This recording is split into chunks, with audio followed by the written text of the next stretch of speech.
आइए आइए, मेरी चाय की दुकान पर आइए। गर्मा गर्म, स्वादिष्ट और मसालेदार चाय पीजिए। मेरी चाय का स्वाद ऐसा है कि एक बार पीने के बाद आप बार बार मेरी दुकान पर आएंगे। धर्मवीर ने कई सालों से बस स्टैंड के पास अपनी छोटी सी चाय की दुकान खोल रखी थी। पहले उसकी दुकान पर लोगों की अच्छी भीड़ लगी रहती थी और उसकी चाय का स्वाद दूर दूर तक मशहूर था। लेकिन कुछ समय बाद उसी जगह पर सतबीर ने चाय पकौड़ों की एक बड़ी और शानदार दुकान खोल ली। धीरे धीरे लोगों का रुख सतबीर की दुकान की तरफ बढ़ने लगा और धर्मवीर की दुकान पर ग्राहकों की संख्या कम होने लगी। भाई चाय और पकौड़ों के कितने पैसे हुए? कुल मिलाकर 250 रुपये हुए। 250 रुपये? भाई ये तो बहुत ज़्यादा कीमत है। इतनी महंगी चाय और पकौड़ों की क्या खासियत है? मैंने तो ऐसा कोई अलग स्वाद महसूस नहीं किया। हाँ, 250 रुपये ही हैं। अगर आपको कीमत ज़्यादा लग रही है तो मेरे पैसे दीजिए और यहाँ से चले जाइए। मेरी दुकान पर रोज़ बहुत सारे ग्राहक आते हैं, मुझे किसी के कहने से फ़र्क नहीं पड़ता। ग्राहक ज़्यादा होने का मतलब ये नहीं होता कि आप मनमाने पैसे लेने लगो। चाय और पकौड़ों का स्वाद और गुणवत्ता भी अच्छी होनी चाहिए। पहले अपने खाने का स्वाद बढ़ाओ, फिर उसके हिसाब से कीमत रखो। मेहनत से कमाई गई कमाई में ईमानदारी भी ज़रूरी होती है। मुझे तुम्हारी सीख सुनने की कोई ज़रूरत नहीं है। तुम्हें क्या पता मेरी दुकान कितनी चलती है। मेरी दुकान पर लोगों की भीड़ लगी रहती है, इसलिए मैं जो कीमत रखता हूँ वही सही है। सतवीर को अपनी बड़ी दुकान और बढ़ती हुई भीड़ का इतना घमंड हो गया था कि अब उसे अपने ग्राहकों की भावनाओं की कोई परवाह नहीं रहती थी। वो सोचने लगा था कि अगर एक दो ग्राहक उसकी बातों से नाराज होकर चले भी जाएंगे तो उसकी दुकान पर कोई फर्क नहीं पड़ेगा। इसी घमंड में आकर सतवीर लोगों से मनमाने पैसे वसूलने लगा और अपनी चाय पकौड़ों की कीमत लगातार बढ़ाता गया। 250 रुपए देकर बूढ़ा यात्री वहां से चला गया और पास ही लगी सतबीर की दुकान के सामने पहुंचा। वहां एक छोटी सी चाय की दुकान थी जहां धर्मवीर प्यार और सम्मान से अपने ग्राहकों का स्वागत करता था। भाई तुम्हारी चाय कितने रुपए की है? भाई हमारी चाय सिर्फ 15 रुपए की एक गिलास है।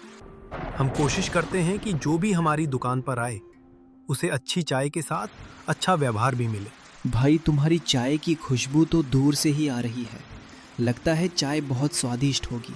एक गिलास चाय मुझे भी दे दो। ज़रूर भाई, अभी बनाकर देता हूँ।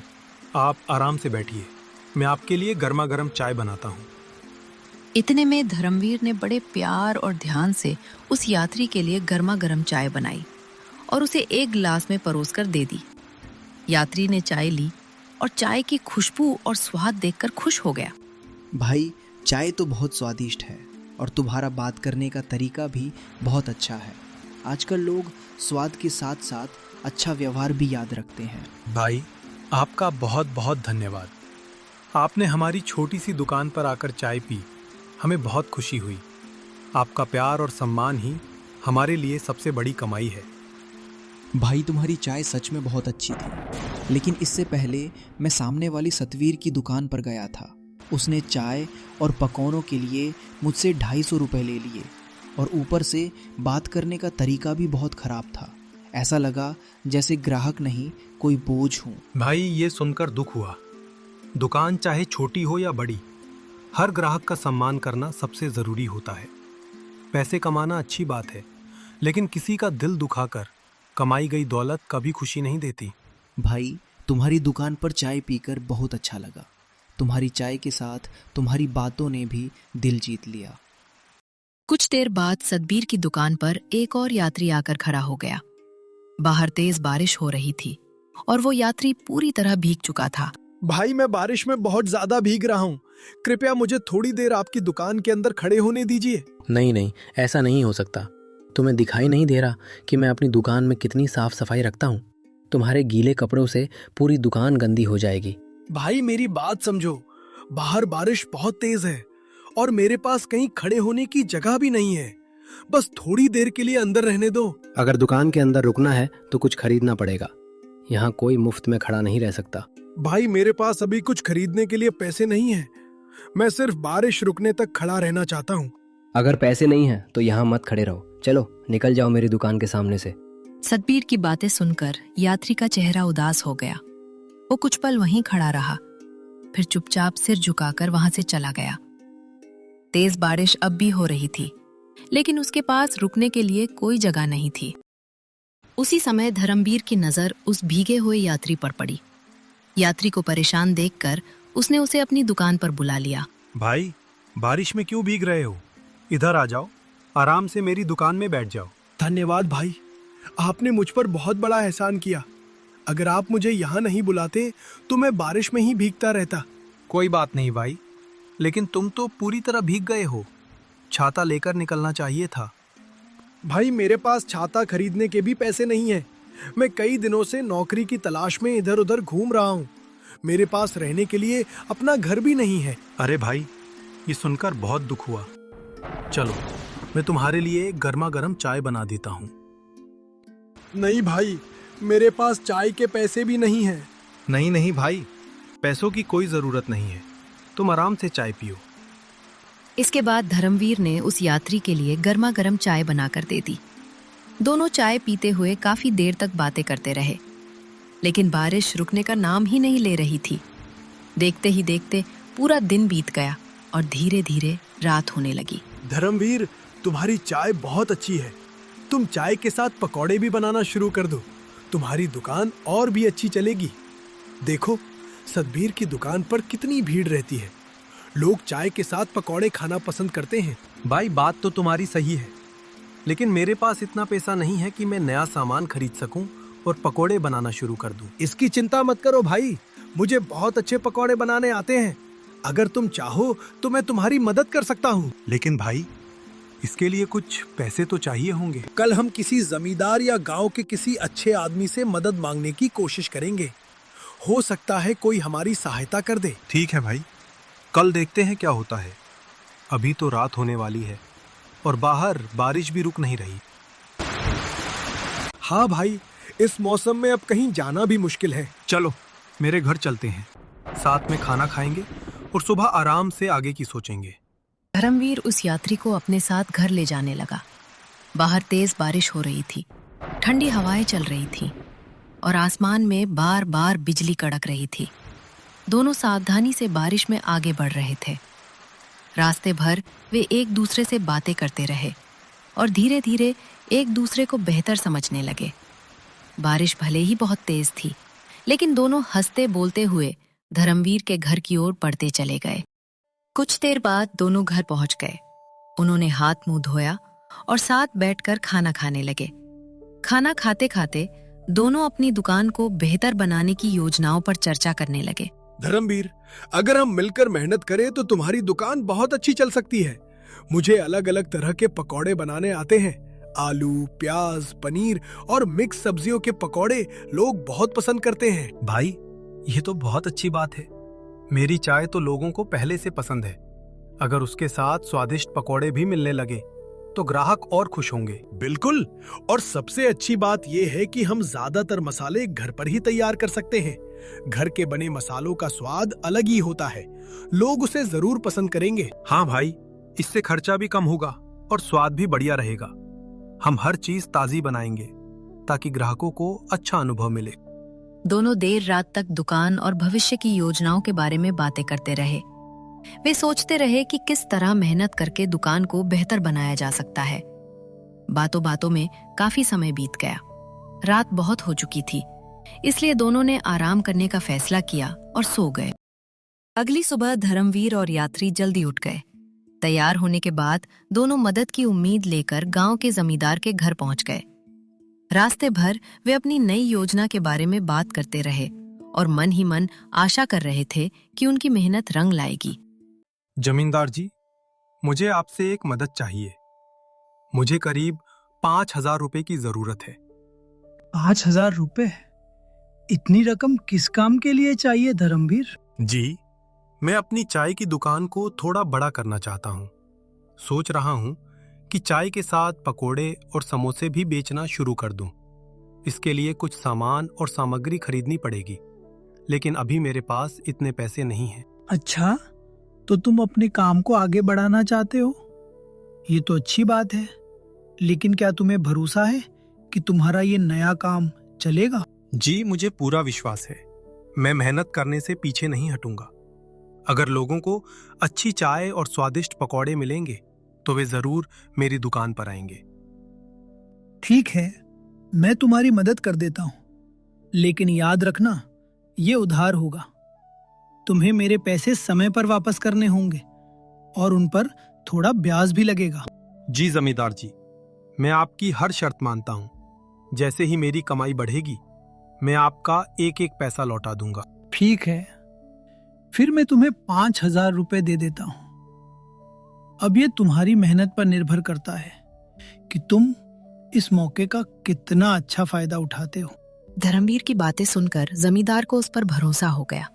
उसने तुरंत 5,000 रुपए निकालकर धर्मवीर को दे दिए। धर्मवीर ने खुशी खुशी रुपए लिए और जमींदार का धन्यवाद किया। अब उसके पास अपनी दुकान में चाय के साथ पकौड़े और समोसे शुरू करने के लिए जरूरी पैसे थे। भाई मुझे 5 किलो आलू, 3 किलो प्याज, कुछ हरी मिर्च, हरा धनिया और थोड़ी पालक दे दो। साथ में अदरक भी दे देना। अरे धर्मवीर, आज तो तुम काफी सामान खरीद रहे हो। क्या बात है, कोई बड़ा कार्यक्रम है क्या? नहीं भाई, बात ऐसी है कि मैं अपनी चाय की दुकान पर अब पकौड़े भी बेचना शुरू करने वाला हूँ, इसलिए थोड़ा ज्यादा सामान लेना पड़ रहा है। अच्छा, ये तो बहुत बढ़िया बात है। वैसे तुम्हारी चाय तो पहले से ही अच्छी है, अब पकौड़े भी मिलेंगे तो ग्राहक और बढ़ेंगे। बस भाई, यही उम्मीद है। मैं चाहता हूँ कि लोगों को स्वादिष्ट चाय के साथ गर्मा गर्म पकौड़े भी मिले। मेरी शुभकामनाएं तुम्हारे साथ हैं। मेहनत करते रहो, तुम्हारा काम जरूर आगे बढ़ेगा। धन्यवाद भाई। अब जल्दी से सामान तौल दो, मुझे दुकान की तैयारी भी करनी है। सब्जी वाले ने सारा सामान तोलकर धर्मवीर को दे दिया। धर्मवीर ने पैसे चुकाए और सामान उठा लिया। इसके बाद धर्मवीर और यात्री खुशी खुशी अपने घर की ओर चल पड़े। रास्ते भर वे पकौड़ों की तैयारी और अपनी नई योजना के बारे में बातें करते रहे। इसके बाद दोनों पकौड़ों के लिए चटनी और मसाले तैयार करने लगे। काम करते करते वे स्वाद को लेकर आपस में सलाह भी करते जा रहे थे। भाई, इस चटनी में थोड़ा हरा धनिया और पुदीना और डाल दो, इससे स्वाद और खुशबू दोनों बढ़ जाएंगे। ठीक है भाई, और मसाले में लाल मिर्च ज्यादा तो नहीं हो जाएगी? नहीं, बस थोड़ी सी डालो। साथ में अजवाइन और चाट मसाला भी डाल देंगे, पकौड़े बहुत स्वादिष्ट बनेंगे। वाह भाई, तुम्हें तो सच में पकौड़े बनाने का अच्छा अनुभव है। लगता है लोगों को हमारे पकौड़े बहुत पसंद आएंगे। अगर स्वाद अच्छा होगा और दिल से बनाएंगे तो ग्राहक खुद हमारी दुकान पर बार बार आएंगे। हाँ भाई, अब मुझे भी लगने लगा है कि हमारी मेहनत जरूर रंग लाएगी। कुछ दिनों बाद धर्मवीर ने अपनी दुकान पर चाय के साथ गर्मा गर्म पकौड़े देने शुरू कर दिए। यात्री भी उसकी पूरी मदद करता था। दोनों मेहनत और लगन से काम करने लगे। धीरे धीरे लोगों को उनके पकौड़ों का स्वाद पसंद आने लगा और दुकान पर ग्राहकों की भीड़ बढ़ने लगी। भाई, तुम्हारी चाय तो पहले से ही अच्छी थी, लेकिन ये पकौड़े तो कमाल के हैं। इतना अच्छा स्वाद बहुत कम जगह मिलता है। भाई, आपके पकौड़े बहुत स्वादिष्ट है और सबसे अच्छी बात यह है कि इनके दाम भी सही हैं। आजकल लोग स्वाद के नाम पर बहुत ज्यादा पैसे लेते हैं, लेकिन आप स्वाद के साथ ईमानदारी भी रखते हो। आप सभी का धन्यवाद। हमारी कोशिश बस यही है कि जो भी हमारी दुकान पर आए उसे अच्छा स्वाद और अच्छा व्यवहार दोनों मिले। भाई, ये क्या बिल बनाया है आपने? इतने से चाय और पकौड़ों के इतने रुपए? ये तो बहुत ज्यादा है। जो दाम लिखे हैं वही देने पड़ेंगे, मेरी दुकान के यही रेट है। लेकिन भाई, पकौड़े तो ठीक ठाक हैं, ऐसा भी कोई खास स्वाद नहीं है कि इतने पैसे लिए जाएं। ये तो सरासर ज्यादा कीमत है। भाई, थोड़ा कम कर दो। हम रोज रोज तो यहाँ आने वाले ग्राहक नहीं हैं। इतना बड़ा बिल देना मुश्किल है। मुझे मोल भाव पसंद नहीं है।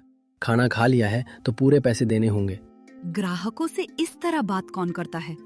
अगर दाम ज्यादा हैं तो कम से कम व्यवहार तो अच्छा होना चाहिए। मुझे किसी की सलाह की जरूरत नहीं है। मेरी दुकान पर ग्राहकों की कमी नहीं है।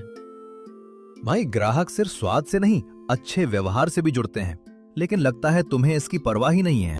सतबीर की बातों से दोनों पति पत्नी नाराज हो गए। उन्होंने पैसे दिए और वहां से चले गए। लेकिन जाते जाते उन्होंने तय कर लिया कि वे दोबारा इस दुकान पर नहीं आएंगे। समय बीतता गया और धर्मवीर की चाय पकौड़ों की दुकान पूरे इलाके में मशहूर हो गई। उसकी दुकान पर इतनी भीड़ लगने लगी कि कई ग्राहकों को बैठने की जगह भी नहीं मिलती थी। लोग खुशी खुशी खड़े होकर ही चाय और पकौड़ों का आनंद लेते थे। एक दिन सतबीर की मुलाकात उस यात्री से हुई जिसका नाम मोहन था। सतबीर ने देखा कि मोहन की मदद से धर्मवीर की दुकान बहुत अच्छी चल रही है, इसलिए उसने मोहन को अपनी तरफ करने की कोशिश की। मोहन, तुम मेरे यहाँ काम क्यों नहीं करते? मुझे एक अच्छे आदमी की जरूरत है जो स्वादिष्ट पकौड़े बना सके। नहीं भाई, मैं धर्मवीर के साथ ठीक हूँ। मैं उसके साथ मिलकर खुशी से काम कर रहा हूँ। सोच लो, मैं तुम्हें धर्मवीर से ज्यादा पैसे दूंगा। मुझे सिर्फ पैसों की परवाह नहीं है। धर्मवीर ने मुश्किल समय में मेरा साथ दिया था। अगर ज्यादा पैसे चाहिए तो मैं तुम्हें धर्मवीर से दुगनी तनख्वाह देने को तैयार हूँ। नहीं सतबीर, मैं तुम्हारे साथ काम नहीं कर सकता। आखिर क्यों? दुगने पैसे मिलने के बाद भी तुम मना कर रहे हो। क्योंकि जब मैं बारिश में भीग रहा था और मुझे मदद की जरूरत थी, तब तुमने मुझे अपनी दुकान से भगा दिया था। मेरे पास रहने की जगह नहीं थी, फिर भी तुमने मेरी मदद नहीं की। लेकिन धर्मवीर ने मुझे अपने घर ले जाकर खाना खिलाया, रहने की जगह दी और सम्मान दिया। मैं ऐसे इंसान का साथ कभी नहीं छोड़ सकता। दिन धर्मवीर और मोहन अपने घर पर बैठे अपनी दुकान के बारे में बात कर रहे थे। दोनों अपनी मेहनत और आगे की योजना के बारे में सोच रहे थे। भाई धर्मवीर, तुमने एक बात पर ध्यान दिया है? हमारी दुकान पर रोज इतने लोग आते हैं, लेकिन जगह छोटी होने की वजह से कई यात्री आराम से बैठ नहीं पाते। कुछ लोग तो बिना चाय पकौड़े खाए ही वापस चले जाते हैं। हाँ भाई, मैंने भी यह बात महसूस की है। मुझे भी अच्छा नहीं लगता कि कोई ग्राहक हमारी दुकान पर आए और उसे परेशानी हो। अब जब हमारा काम अच्छा चल रहा है और हमारे पास थोड़े पैसे भी जमा हो गए हैं, तो क्यों ना हम दुकान को थोड़ा बड़ा कर लें? तुम सही कह रहे हो भाई। अगर दुकान बड़ी होगी तो ज्यादा लोग बैठ पाएंगे और हम उन्हें और अच्छी सुविधा दे पाएंगे। बस यही तो बात है भाई। हमारी दुकान सिर्फ कमाई के लिए नहीं, बल्कि लोगों को अच्छा स्वाद और अच्छा व्यवहार देने के लिए है। हाँ भाई, मेहनत और लोगों के प्यार से ही आज हम यहाँ तक पहुँचे हैं। अब हमारी कोशिश होगी कि जो भी हमारी दुकान पर आए वो खुशी लेकर जाए। दोनों ने मिलकर फैसला किया कि अब वे अपनी छोटी सी दुकान को एक बड़ी और बेहतर दुकान में बदलेंगे। कुछ ही समय बाद धर्मवीर और मोहन ने अपनी दुकान को बड़ा और बेहतर बना लिया। अब वहां ग्राहकों के बैठने की अच्छी व्यवस्था थी। नई दुकान पहले से कहीं ज्यादा सुंदर और सुविधाजनक लगती थी। ग्राहक आराम से बैठकर चाय और पकौड़ों का आनंद लेने लगे। दुकान की बढ़ती लोकप्रियता देखकर धर्मवीर और मोहन बहुत खुश थे, क्योंकि उनकी मेहनत आखिरकार रंग ला रही थी। धर्मवीर और मोहन की बढ़ती सफलता देखकर सतबीर अंदर ही अंदर बहुत चिढ़ने लगा था। उसे समझ नहीं आ रहा था कि उसकी बड़ी दुकान होने के बावजूद ग्राहक कम क्यों हो रहे हैं, जबकि धर्मवीर की दुकान पर दिन प्रतिदिन भीड़ बढ़ती जा रही थी। ये बात उसे हर समय परेशान करती रहती थी। जी मालिक, कहिए। मुझे समझ नहीं आ रहा कि धर्मवीर की दुकान इतनी तेजी से कैसे चल रही है। तुम जाकर पता लगाओ कि वे ऐसा क्या कर रहे हैं जिससे उनके ग्राहक लगातार बढ़ते जा रहे हैं। जी मालिक, मैं ध्यान से सब देखूंगा और आपको सारी बात बताऊंगा। ध्यान से उनकी पूरी निगरानी करना, देखना कि वे ग्राहकों से कैसे बात करते हैं, दुकान पर क्या करते हैं और लोग उनकी दुकान पर इतनी बड़ी संख्या में क्यों आते हैं। मुझे उनकी हर बात की खबर चाहिए। ठीक है मालिक, मैं अभी जाकर पता करता हूँ। सतबीर का नौकर धर्मवीर की दुकान की ओर चल पड़ा, जबकि सतबीर बेचैनी से उसके लौटने का इंतजार करने लगा। 3-4 दिन तक धर्मवीर की दुकान पर नजर रखने के बाद सतबीर का नौकर वापस उसकी दुकान पर लौट आया। अब वो सतबीर को अपनी देखी हुई सारी बातें बताने वाला था। तो बताओ, क्या पता चला? आखिर उनकी दुकान पर इतनी भीड़ क्यों लगती है? मालिक, मैंने कई दिनों तक ध्यान से देखा। वे एक खास तरह का मसाला इस्तेमाल करते हैं। मुझे लगता है कि उनकी सफलता का राज वही मसाला है। सच? तो इसका मतलब वही मसाला उनकी चाय और पकौड़ों को इतना स्वादिष्ट बनाता है? जी मालिक, मुझे तो यही लगता है। शायद उसी वजह से ग्राहक बार बार उनकी दुकान पर आते हैं। वो मसाला मुझे हर हाल में चाहिए। अगर वही उनकी सफलता का कारण है तो अब वो मेरे पास भी होना चाहिए। नौकर की बात सुनकर सतबीर को पूरा यकीन हो गया कि धर्मवीर की कामयाबी का राज सिर्फ उस खास मसाले में छिपा है। उस रात सतबीर चुपके से धर्मवीर के घर पहुंच गया। उसके मन में बस एक ही बात चल रही थी, किसी तरह उस खास मसाले का राज पता लगाना। चारों तरफ नजर दौड़ाते हुए वो धीरे धीरे घर के अंदर गया और मसालों को ढूंढने लगा। कुछ देर बाद उसे वो जगह मिल गई जहां धर्मवीर और मोहन अपने मसाले रखा करते थे। सतबीर उत्साह से उन मसालों को देखने लगा और सोचने लगा कि अब उसे उनकी सफलता का राज मिल जाएगा। जैसे ही सतबीर ने मसालों का डिब्बा उठाया, तभी धर्मवीर और मोहन वहां आ गए। सतबीर उन्हें देखकर घबरा गया। सतबीर, तुम यहाँ क्या कर रहे हो? और मेरे मसालों का डिब्बा हाथ में क्यों है? नहीं, मैं तुम्हारे मसाले नहीं चुरा रहा था, मैं तो बस ऐसे ही देख रहा था। झूठ मत बोलो सतबीर, आधी रात को कोई दूसरे के घर मसाले देखने नहीं आता। सच सच बताओ, क्या तुम हमारे मसाले चुराने आए थे? हाँ, मुझसे गलती हो गई। मुझे लगा कि तुम्हारी सफलता का राज सिर्फ इन मसालों में छिपा है। यही तुम्हारी सबसे बड़ी भूल है। किसी की सफलता सिर्फ मसालों से नहीं मिलती। सतबीर, अगर मैं चाहूं तो अभी पुलिस को बुला सकता हूं, लेकिन मैं ऐसा नहीं करूंगा। मैं चाहता हूं कि तुम अपनी गलती समझो। मुझे माफ कर दो भाई, जलन में आकर मुझसे बहुत बड़ी गलती हो गई। सुनो सतबीर, हमारी दुकान इसलिए चलती है क्योंकि हम ग्राहकों का सम्मान करते हैं। हम उनसे प्यार से बात करते हैं, सही दाम लेते हैं और ईमानदारी से काम करते हैं। ग्राहक सिर्फ स्वाद के लिए नहीं आते, वे अच्छे व्यवहार के लिए भी आते हैं। अगर तुम लोगों से रूखा व्यवहार करोगे तो वे तुम्हारी दुकान पर क्यों आएंगे? तुम हमेशा ज्यादा पैसे लेने और लोगों को डांटने में लगे रहे। अपनी आदतें बदलो, मेहनत करो और ग्राहकों की इज्जत करो, तभी लोग तुम्हारी दुकान पर वापस आएंगे। अब मुझे अपनी गलती समझ आ गई है। मैं आज से अपना व्यवहार बदलूंगा और ईमानदारी से काम करूंगा। सतबीर को अपनी गलती का एहसास हो गया। उसने धर्मवीर और मोहन से माफी मांगी और वहां से चला गया। उस दिन के बाद उसने ईमानदारी और अच्छे व्यवहार के साथ काम करना शुरू कर दिया।